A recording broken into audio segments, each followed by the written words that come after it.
বন্ধুরা, আজ আমি আলু শাক দিয়ে মাছের ঝাল করব। মাছগুলো ভালো করে ধুয়ে নিয়েছি, এবার একটু নুন হলুদ মাখিয়ে নিচ্ছি।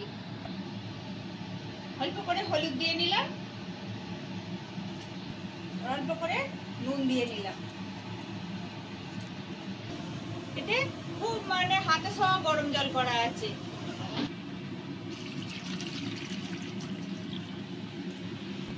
এবার আলু শাকগুলো আমি এইতে দিয়ে নিচ্ছি, কারণ এখনকার আলু শাকে ওষুধ দেয়া, তাই আমি সামান্য কুসুম কুসুম গরম জল দিয়ে আলু শাকগুলো একটু ভিজিয়ে রেখে দেবো।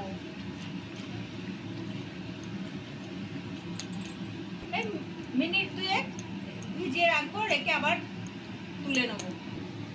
এবার আলু শাকগুলো আমি ভালো করে ধুয়ে নিয়েছি। এই আলু শাকগুলো আমি আর ছোট ছোট করে কুঁচোবো না, এরম করে খালি একটু একটু করে কেটে নেবো। এরম করে কেটে নেবো, গোটা গোটাই থাকবে আলু শাকগুলো। এরম কড়ার তেলটা গরম হতে হতে আমি মশলাটা রেডি করে নিয়ে আসছি। এতে একটু সাদা সর্ষে দিচ্ছি, আর 1 চামচ কালো সর্ষে দিচ্ছি। সামান্য জিরে গুঁড়ো দিয়ে নিচ্ছি, বেটে নেবো একসঙ্গে। আর ঝালের জন্য 4টে কাঁচা লঙ্কা দিচ্ছি। এটা ফাটিয়ে দিচ্ছি, বাটার সুবিধা হবে। এবার আমি এটাকে বেটে নিয়ে আসি। মাছ এক ফেলা দিয়ে যাই। মাছগুলো ভাজা হোক, তারপর আপনাদের দেখাচ্ছি। মাছগুলো আমার ভাজা হয়ে গেছে, আমি মশলাটাও বেটে নিয়েছি, একটা প্লেটে ঢেলে রেখে দিয়েছি। এই দেখুন, 1 চামচ কালো জিরে দিচ্ছি। এটা আমার ভাজা হয়ে গেছে, এবার আমি মশলাটা ঢেলে দিচ্ছি, একটু সামান্য কষে নেব।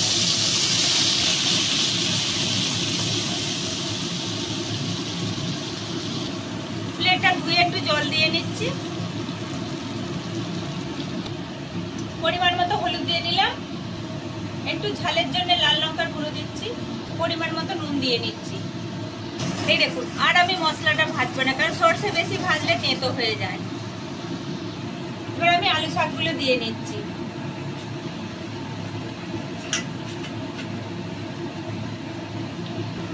এবার আলু শাকগুলো এই মশলার সঙ্গে একটু নেড়ে নেবো।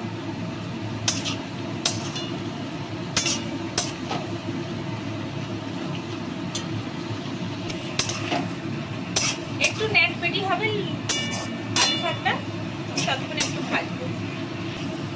এবার আমি এতে জল দিয়ে নিচ্ছি, আর ভাজবো না আমি, আর আমি জল দেবো না। এবার এটা ফুটে উঠবে, আমি তারপর মাছগুলো দিয়ে নেবো। এবার আমি মাছগুলো দিয়ে নিচ্ছি।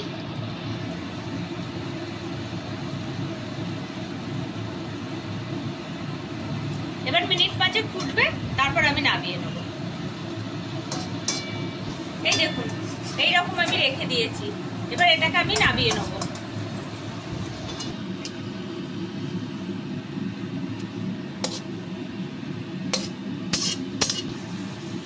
এরকম আলু শাক দিয়ে মাছের ঝাল করে দেখবেন, খুব সুন্দর খেতে হয়।